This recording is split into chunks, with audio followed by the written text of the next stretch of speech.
Summary ये था कि इसी अगेन गीता के पीछे अपन इंटेंट जो क्या है, क्या विचारधारा है, तो इंजीनियरिंग इज सेम, मतलब साइंस इज डिफरेंट। इंजीनियरिंग का मतलब जो एप्लीकेशन है उसमें तो कोई दिक्कत नहीं है, जो जो लॉजिक है उसमें थोड़ा बहुत डिफरेंस है, मतांतर है। तो बहुत अगर जल्दी समराइज करें अपन तो अ, वैदिक दर्शन कुल मिला के 9 दर्शन है, भारतीय दर्शन। उसमें वैदिक दर्शन में 6 दर्शन है, 6 दर्शन माने जाते हैं। 6 दर्शन के जो नाम है वो जोड़े से है, तो दो दो दो ऐसे थोड़े थोड़े अंतर उसमें भी है। तो पहला जैसे सांख्य और योग, सांख्य के प्रणेता वो कपिल मुनि, और योग के प्रणेता वो पतंजलि। एक जोड़ा वो है। दूसरा जोड़ा न्यायिक वैशेषिक, तो महर्षि गौतम और महर्षि कणाद बोलते हैं, वो लॉजिक समझाते हैं। तीसरा जो जोड़ा है पूर्व मीमांसा और उत्तर मीमांसा। पूर्व मीमांसा में कर्म कांड की ज्यादा बात होती है, डू की, और उत्तर मीमांसा में अपने जो मेटाफिजिक्स है और क्या तत्व है और ज्ञान क्या है, और बहुत सारे योग जो हैं वहाँ, उपनिषद वहाँ आ जाते हैं। इन सारे 6 वेदों को फिर लिखा, और एक साथ लिखने का काम बादरायण वेद व्यास जी ने किया, जो गीता का लिखने का भी काम उन्होंने किया। तो वेद व्यास जी की जो वापस टीका लिखी है और शंकराचार्य ने लिखी है।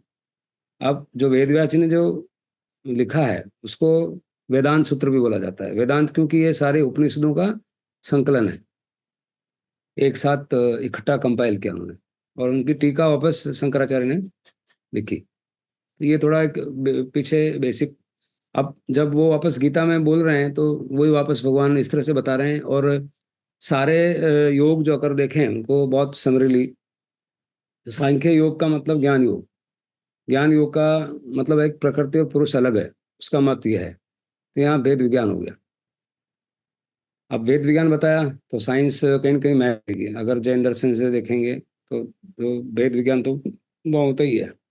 अब वो प्रकृति में परम पुरुष और है पुरुषोत्तम, वहाँ थोड़ा मतांतर होता है, जो कि साइंस में फर्क है, बट इंजीनियरिंग में it doesn't really matter when you want to apply. Supply में थोड़ा डिफरेंस है, अप्लाई में कोई डिफरेंस नहीं है। तो सांख्य योग हो गया, और फिर आते हैं अपन कर्म योग। कर्म योग में मतलब ऐसा बोल रहे हैं कि आप अपने स्वभाव में रहो, अपनी भाषा में, और आप कर्म करो तो उसका फल नहीं चढ़ता है। वो भी जैन दर्शन भी बोलता है। बट कौन से कर्म करो? कर्म इरियापथिक, यानी कि आपका मन उसमें जाना नहीं चाहिए, लगना नहीं चाहिए, राग द्वेष से नहीं जाना चाहिए। ये की बात फिर कर्म योग में समझाते हैं। तो सांख्य हो गया, कर्म योग हो गया। भक्ति योग में, भक्ति योग जो हम स्तुति करते हैं तो उसके पीछे आशय यही है कि चलो तुमको ज्ञान योग नहीं समझ में आता तो मेरे को अर्पित कर दे। आदमी जब समर्पण करता है तो सारी टेंशन छोड़ देता है, जो करेगा तुम करेगा, तो वैसे भी वहाँ कर्ता भाव कम हो जाता है। तो कर्ता भाव खत्म हो जाता है तो आदमी वही स्थिति में आ गया। एप्लीकेशन तो वही है, बट साइंस डिफरेंट है। तो पहले भक्ति योग में पहले परमात्मा आता है, और फिर बाद में खुद आता है। ज्ञान योग में पहले खुद आता है और वो परमात्मा बनता है। That is sequence change. So ज्ञान योग में पहले खुद को बोल रहे हैं भगवान कि आप का स्वरूप, आप खुद सिद्ध हो, सिद्ध हो, लेकिन एक दृष्टि से, शुद्धात्म दृष्टि से। लेकिन आपके ऊपर एक कचरा पड़ा हो, इसको हटाओ भाई तो सिद्ध हो। There is a condition. So then gradually you move to the गुण स्थान एंड यू प्रोग्रेस फर्दर। भक्ति योग में है कि पहले आप अर्पित कर दिया, तू पहले करता हुआ हटा यार, भगवान बस जो कर रहे हैं वही कर रहे हैं। तो वो उस परिप्रेक्ष्य से बोल रहे हैं कि भाई चलो, अगर तेरे को नहीं समझ में आ रहा तो ऐसा समझो कि सब अर्पण मुझे कर दे। तो भक्ति योग हो गया। ऐसे ही फिर ध्यान योग, तो ध्यान वो एक विधि है। जैसे पतंजलि ने वो ध्यान वेग अष्टांग मार्ग बताया, उस विधि में ये बताया कि आप कैसे you can reach out to yourself, how do you realise yourself.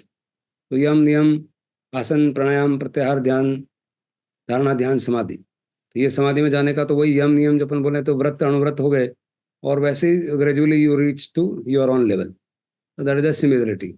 तो अब सांख्य योग में तो निरेश्वरवादी है, ईश्वर को जो इसको चलाता है। अब छठ दर्शन जो सनातन दर्शन है, वैदिक दर्शन, उसमें भी डिफरेंस है। अब क्या डिफरेंस है? सांख्य ईश्वर को नहीं मानता, और जो वेदांत है वो ईश्वर को मानता है। ईश्वर में भी मानता है, उसमें भी 2 दर्शन है, एक द्वैत है एक अद्वैत है। तो द्वैत है, माधवाचार्य बोलते हैं कि नहीं भगवान है और वो परम है, वही सत्ता है, वो सब चला रहा है। जबकि जो बादरायण है या शंकराचार्य है, वो बोल रहे कि नहीं, आप और कोई भगवान नहीं है, आप सभी भगवान हो। और जो सब चाहिए वस्तु, चाहे वो क्षर है या अक्षर है, सारे ब्रह्म है, वो अपेक्षा से बोला है। बट वही फिर वापस बात बोलेंगे तो आप भले ही ऐसे एक स्पष्ट रूप से गीता में बोल नहीं रहे भगवान, बाकी अनेकांत तो है ही है। एक जगह बोलेंगे सारा संसार गुणातीत चल रहा है, एक जगह बोलेंगे सूरज मेरे में, प्रकाश मेरे में, सब तू मेरा ध्यान कर। तो एक तो ये अनेकांत ही है। अनेकांत, अगर एक जगह बोला है कि क्षर है जो शरीर नाशवान है, और अक्षर जो आत्मा अविनाशी है, अब प्रश्न उठता है, शरीर पे ही लेते हैं अपन। क्या मैं पूछता हूँ, क्या शरीर नाशवान है? क्या जवाब है? हाँ। शरीर एक तो नाशवान दृष्टि, एक दृष्टि से है, एक दृष्टि से नहीं है। शरीर भी पुद्गल है, और उसका पुद्गल ट्रांसफॉर्म हो रहा है। आपकी बॉडी अगर जलती है तो 3.5 किलो राख बनती है। तो हकीकत तो ये है ना। अब उसकी दृष्टि शरीर की नाशवान किस दृष्टि से हमने बोला है? कि जो शरीर है, आपकी वर्तमान पर्याय खत्म हो रही है, नई पर्याय पैदा हो रही है। तो शरीर भी जो पुद्गल है वो भी नित्यानित्य है, और जो आत्मा है वो भी नित्यानित्य है। नित्य भी और अनित्य भी है। और साइंस क्या बोलती है? साइंस भी यही बोलती है कि नित्यानित्य है। Nothing can be destroyed nor it can be created, it या कैन बी ट्रांसफॉर्म्ड। तो सही दर्शन आप अपना आप समझ जाएंगे कि बात हकीकत क्या है। तो अब उसमें क्या है, अनेकांत जब तक समझ में नहीं आएगा तो बिल्कुल झगड़ा हो सकता है कि शरीर नश्वर है। दीदी, शरीर नश्वर है। शरीर नश्वर है का मतलब एक अपेक्षा है कि शरीर पर्याय खत्म होती है, बट राख बनती है हाँ, ना। राख तो राख और बनती है। सुबह ढूंढने जाते तो मिलती है ना वहाँ। हड्डियां और राख, हाँ। हाँ, राख तो मिलेगी ना। वो तो है, बट वो शरीर उस रूप में है जो कल अपना मांस मज्जा था, वो सब निकल गया और राख बन गई। शरीर हाँ नश्वर। वो तो भगवान की वाणी को जब प्रवेश ही नहीं होगा, तब तक त्रिपदी नहीं समझ में आएगी। बता रहा हूँ, प्रवेश ही नहीं होता। सबसे पहले गौतम गणधर आए तो सबसे पहले क्या द्रौपदी। सिखाया? त्रिपदी। जब तक त्रिपदी नहीं होगा, आदमी होलिस्टिक नहीं होगा, संपूर्ण नहीं होगा। कल ही वो कुछ वो बोल रहे थे कि आपको क्या एड्रेस करते हैं। मैंने कहा सदगुरु भी बोलते हैं तो आनंदाचार्य, संपूर्णानंद। संपूर्ण रखना चाहिए ना। संपूर्ण भगवान जो समग्र है, समग्रता जो है वो तो कहाँ मिलती है आपको समझ में आ रहा है? ये सारी जो पीछे इंजीनियरिंग है और जो साइंस है, इंजीनियरिंग में डिफरेंस नहीं है।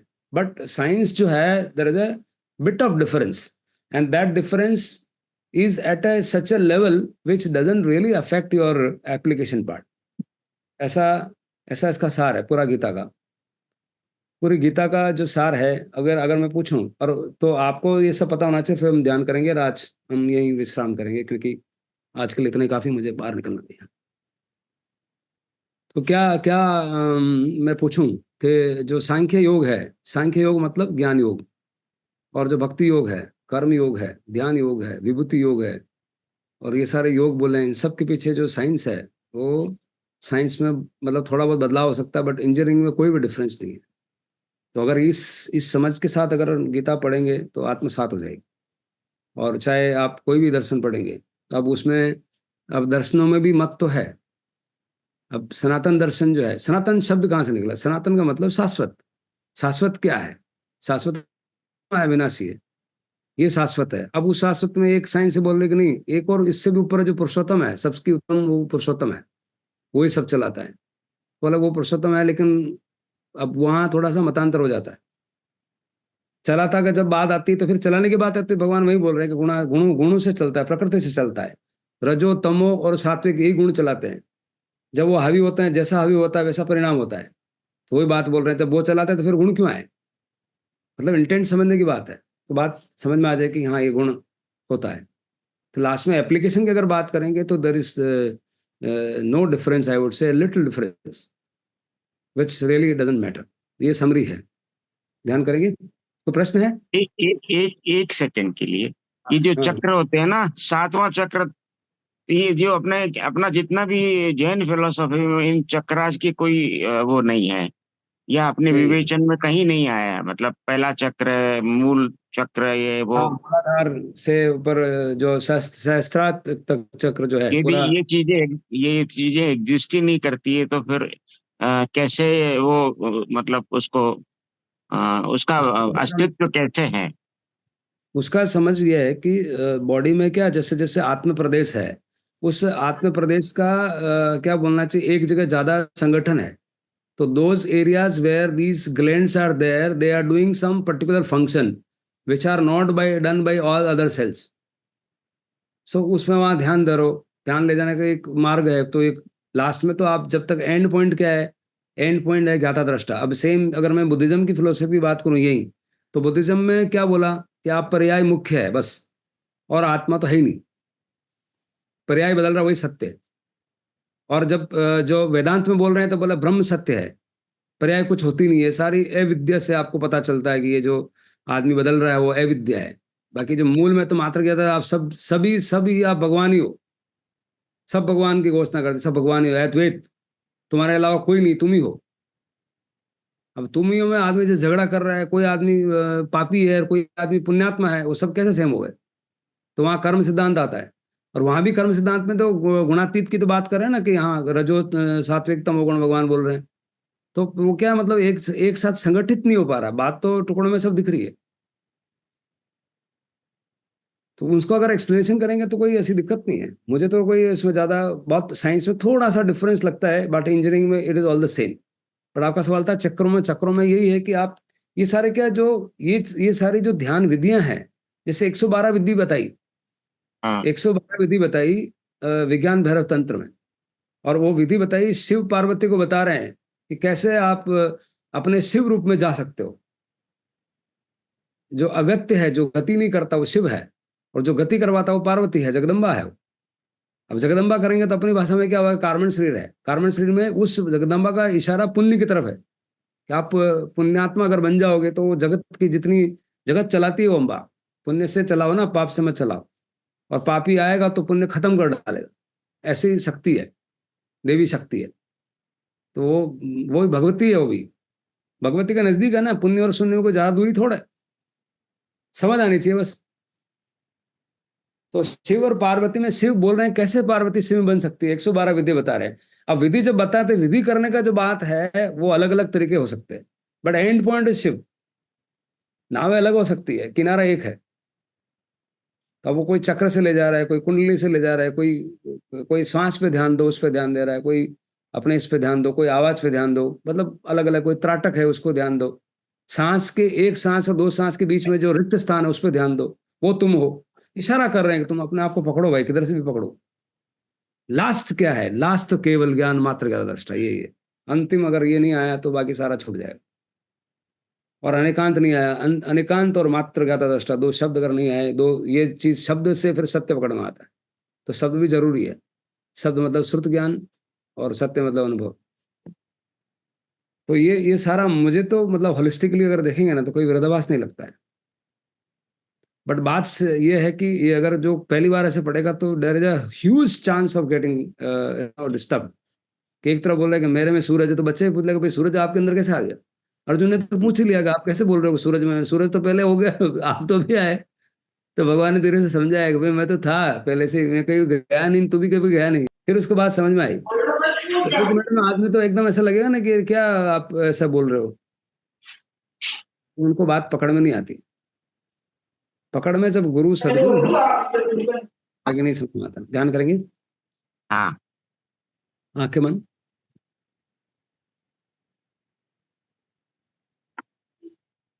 अब गो अय विरायो हुज में कौशक गो जावरियंताणम भगवंताणम नमो कर्म न पारमिताव कायम।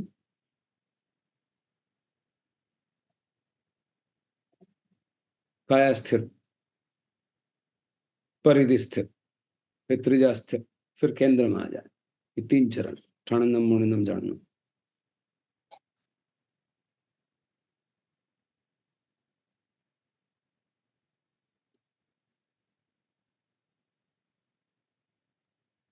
सिर के सिरे से पांव पीने तक पूरा शरीर शांत,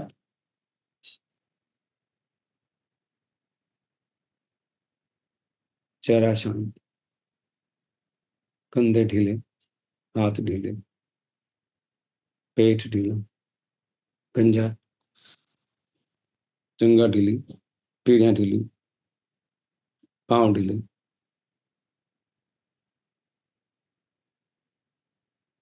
पाँव का अंगूठा ढीला, कैसे से पाँव बढ़ा, पूरा शरीर शांत शांत शांत।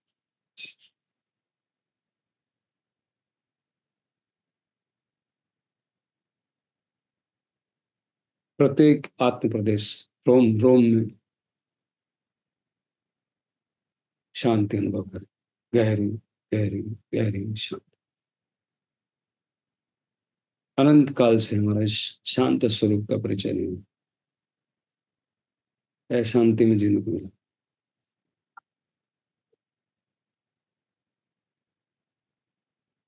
एक क्षण की शांति कितने घंटों की अशांति को खत्म कर सकती।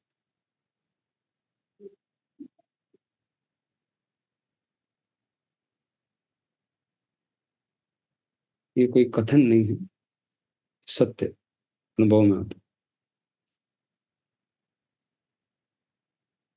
वचन से मौन, मन से मौन का मतलब जो विचार, विचार का मतलब भूत भविष्य।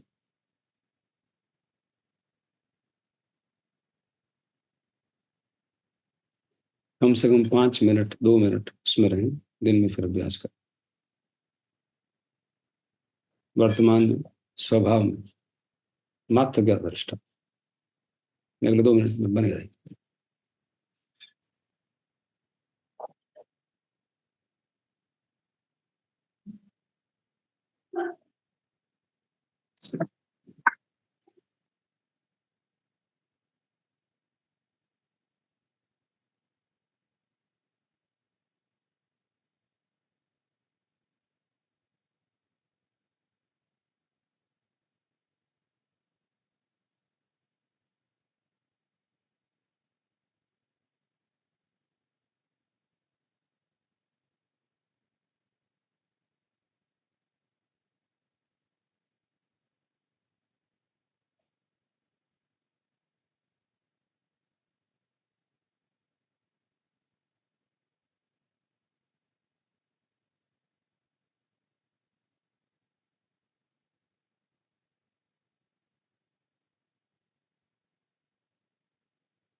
एक शरण है धर्म की, धर्म इस मात्र ज्ञात दृष्टा। सारे अगर मात्र ज्ञात मूल स्वरूप तो समदर्शी, सबको एक जैसा देख सकते।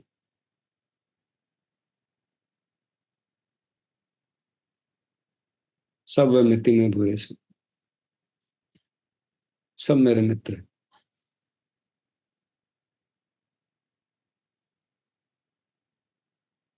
ऐसी दृष्टि देने वाला हरिन परमात्मा के चरण अनंत अनंत का प्रकट लंबा गहरा सांस।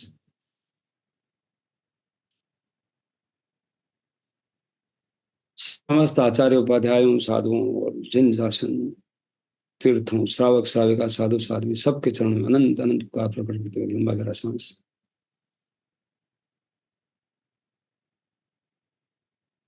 कोमलता से स्पर्श करते हैं उनके फूल से। नमो वरिंदा।